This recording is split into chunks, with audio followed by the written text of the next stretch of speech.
tomorrow, inimbita namin as resource person si Secretary Aldeguer Roque of the DTI, no?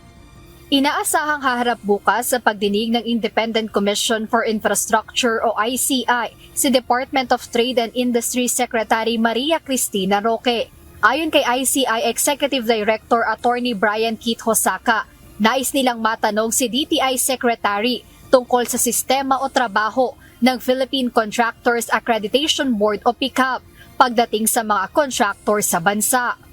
We wanted to invite her to shed light on the systems and procedure with regard to the accreditation of contractors, no? Yung kanyang systems and processes with regard to in connection with the function of the PICAB, paano sila nag-accredit, at the same time ano ang composition nito, no? Kasama sa hinihingi ng komisyon sa DTI ay ang registration records ng mga contractor na posibleng sangkot sa mga anomalya sa flood control projects. Samantala, ibinahagi rin ng Executive Director ng independent body na nagkaroon sila ngayong araw ng technical coordination meeting kasama ang Philippine National Police Engineers. Paliwanag ni Attorney Hosaka, may kaugnayan ito sa gagawin ng komisyon na field validation sa 421 ghost flood control projects. So we wanted to coordinate with them, discuss with them on the procedure and how we will go about this. Anong process, ano ang maaring technology na magamit namin.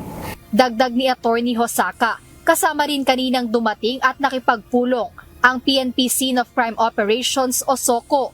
Ito aniya ay koordinasyon ng ICI at PNP. Kaugnay naman sa kung paano ang tamang documentation ng mga ebidensya, affidavit at iba pang dokumento o impormasyon na kanilang makakalap sa field validation na gagawin ng komisyon.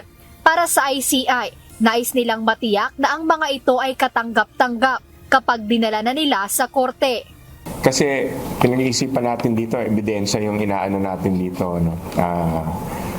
Ang turing natin doon is merong krimen na nangyari. So we had to be sure that the evidence to be gathered will be acceptable in court. So yun yung value nila kung bakit sila nandito.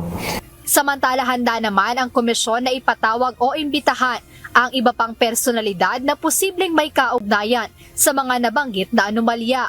Ito aniya, lalo na kung may makuha silang sapat at matibay na ebidensya para imbitahin ng komisyon ang mga ito. Jadne Resina, UNTV News and Rescue. Diyos ang aming sandigan, serbisyo publiko ang aming pinahahalagahan.